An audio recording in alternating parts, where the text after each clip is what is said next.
ఒక డబ్బులున్నోడు తినే బియ్యం పేదలు కూడా ఇవాళ తింటున్నారంటే అది కాంగ్రెస్ ప్రభుత్వం పుణ్యమాని పేదలు కూడా అనుకుంటున్నారు.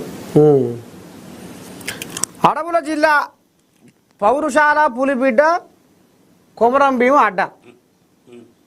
అడవుల జిల్లా ఆదిలాబాదు అంతేనా? అడవులకు పెద్ద ఇల్లు ఆదిలాబాదు.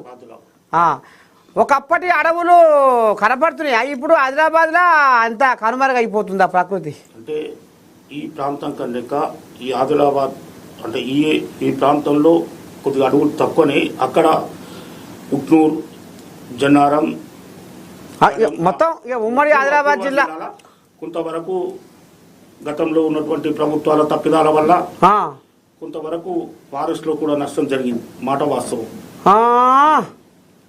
ఏం చేసిర్రు? ఫారెస్ట్ ఇట్లనే వారి నాయకుల సహకారంతో ఆనాడు 10 సంవత్సరాల అధికారంలో ఉన్నప్పుడు వారి నాయకులు కింది నాయకుల సహకారంతో మరి ఫారెస్ట్ ని కొల్లగొట్టిన మాట వాస్తవం. అమ్మా కాపాడే మన కన్నా అడవి తల్లి మీద కన్నీరే పెడుతుంటే కనికరమే లేదా? ఓ మనిషి పచ్చని ఈ ప్రకృతికి మిత్రులమౌదామురా, జీవ వైవిధ్యాన్ని కాపాడుదామురా అని మరి గొప్పగా చెప్పిన ఆయనే.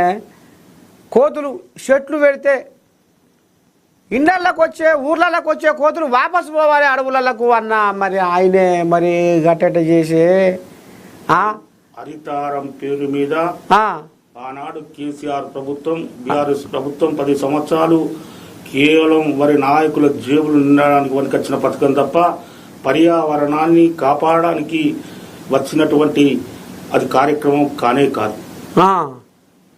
తాత మరి ఇప్పుడు కేసీఆర్ పెట్టిన పథకాలల్లా ఏ పథకము ఉల్టపల్ట అనిపించింది నీకు?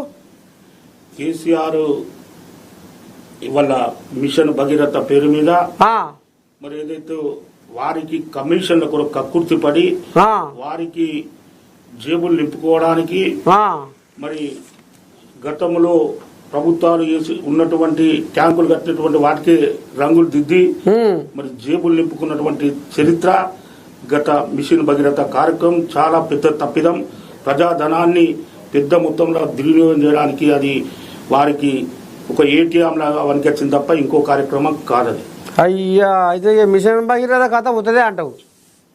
ఇప్పటికీ చాలా గ్రామాలల్లో చాలా ఇంటింటికి నీరు అన్నాడు, ఇంటింటికి కాదు చాలా గ్రామాలు కూడా మిషన్ భగీరథ నీరు పోనటువంటి సందర్భాలు ఎన్నో.